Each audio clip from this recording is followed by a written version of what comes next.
राजा हरिश्चंद्र की कहानी। राजा हरिश्चंद्र सत्यवादी। राजा हरिश्चंद्र की कहानी सदियों से अनुकरणीय है। सत्य की चर्चा जब भी कही जाएगी, महाराजा हरिश्चंद्र का नाम जरूर लिया जाएगा। सूर्यवंशी सत्यव्रत के पुत्र राजा हरिश्चंद्र, जिन्हें उनकी सत्यनिष्ठा के लिए आज भी जाना जाता है। उनकी सत्य के प्रति निष्ठा उनके युगों बाद भी सत्य का प्रतीक बनी हुई है। इनका युग त्रेता माना जाता है। राजा हरिश्चंद्र अयोध्या के प्रसिद्ध सूर्यवंशी राजा थे जो सत्यव्रत के पुत्र थे। ये अपनी सत्यनिष्ठा के लिए अड़िग रहे और इसके लिए इन्हें अनेक कष्ट सहने पड़े। ये बहुत दिनों तक पुत्रहीन रहे, पर अंत में अपने कुलगुरु वशिष्ठ के उपदेश से एवं वरुण देव की उपासना से इन्हें पुत्र प्राप्त हुआ। राजा हरिश्चंद्र सच बोलने और वचन पालन के लिए मशहूर थे। उनकी प्रसिद्धि चारों तरफ फैली थी। ऋषि विश्वामित्र ने राजा हरिश्चंद्र की प्रसिद्धि सुनी। वे स्वयं इसकी परीक्षा करना चाहते थे। राजा हरिश्चंद्र हर हालत में केवल सच का ही साथ देते थे। अपनी इस निष्ठा की वजह से कई बार उन्हें बड़ी बड़ी परेशानियों का भी सामना करना पड़ा, लेकिन फिर भी उन्होंने किसी भी हाल में सच का साथ नहीं छोड़ा। वे एक बार जो प्रण ले लेते थे उसे किसी भी कीमत पर पूरा करके ही छोड़ते थे। राजा हरिश्चंद्र ने सत्य के मार्ग पर चलने के लिए स्वयं तक को बेच दिया था।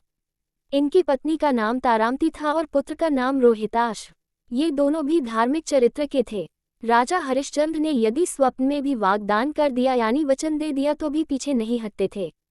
ऋषि विश्वामित्र की शक्ति से राजा हरिश्चंद्र ने सपना देखा कि उन्होंने अपना सारा राजपाट विश्वामित्र को दान में दे दिया है। अगले दिन जब विश्वामित्र उनके महल में आए तो उन्होंने विश्वामित्र को सारा हाल सुनाया और साथ ही अपना राज्य उन्हें सौंप दिया। जाते जाते विश्वामित्र ने राजा हरिश्चंद्र से दान उपरांत दक्षिणा में 500 स्वर्ण मुद्राओं की मांग की। विश्वामित्र ने राजा को याद दिलाया कि राजपाट के साथ राज्य का कोष भी वे दान कर चुके हैं और दान की हुई वस्तु को दोबारा दान नहीं किया जाता। तब राजा ने अपनी पत्नी और पुत्र को बेचकर स्वर्ण मुद्राएं हासिल की, लेकिन वो भी 500 नहीं हो पाईं। राजा हरिश्चंद्र ने खुद को भी बेच डाला और सोने की सभी मुद्राएं विश्वामित्र को दान में दे दी। अपनी मर्यादा को निभाया। राजा हरिश्चंद्र ने खुद को जहां बेचा था वह शमशान का चांडाल था, जो शवदाह के लिए आए मृतक के परिजन से कर लेकर उन्हें अंतिम संस्कार करने देता था। एक रात्रि को सर्प के काटने से राजा के पुत्र की मृत्यु हो गई। असहाय रानी तारा रोती पिलकती अपने पुत्र को शमशान में अंतिम क्रिया के लिए लेकर जा रही थी। काली अंधियारी रात में जोरों की बारिश हो रही थी। बादल गरज रहे थे, बिजली चमक रही थी और अभागन माता अपने पुत्र के शव को अकेली शमशान लेकर पहुंची। वहां पर राजा हरिश्चंद्र ने रानी को बिना देखे ही शमशान करके लिए आदेश दिया। इतने में आसमान में बिजली चमकी तो उस बिजली की रोशनी में हरिश्चंद्र को उस अबला स्त्री का चेहरा नजर आया।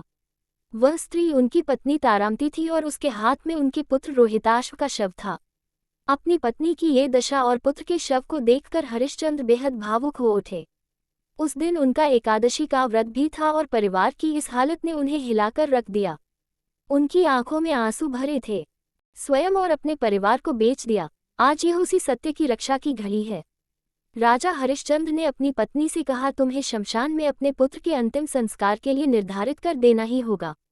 रानी तारा कर के रूप में अपनी साड़ी का टुकड़ा फाड़ कर देने की कोशिश करती है। उसी समय आकाशवाणी हुई और स्वयं ईश्वर प्रकट हुए और उन्होंने राजा से कहा, हरिश्चंद्र, तुमने सत्य को जीवन में धारण करने का उच्चतम आदर्श स्थापित किया है। तुम्हारी कर्तव्य निष्ठा महान है। तुम इतिहास में अमर रहोगे और राजा के लिए जाने वाली दान वाली परीक्षा तथा कर्तव्यों के प्रति जिम्मेदारी की जीत बताई। हरिश्चंद्र ने ईश्वर से कहा, अगर वाकई मेरी कर्तव्य निष्ठा और सत्य के प्रति समर्पण सही है तो कृपया इस स्त्री के पुत्र को जीवन दान दीजिए। इतने में रोहिताश जीवित हो उठा। ईश्वर की अनुमति से विश्वामित्र ने हरिश्चंद्र का राजपाट भी उन्हें वापस लौटा दिया। महाराज हरिश्चंद्र ने स्वयं को बेचकर भी सत्यव्रत का पालन किया।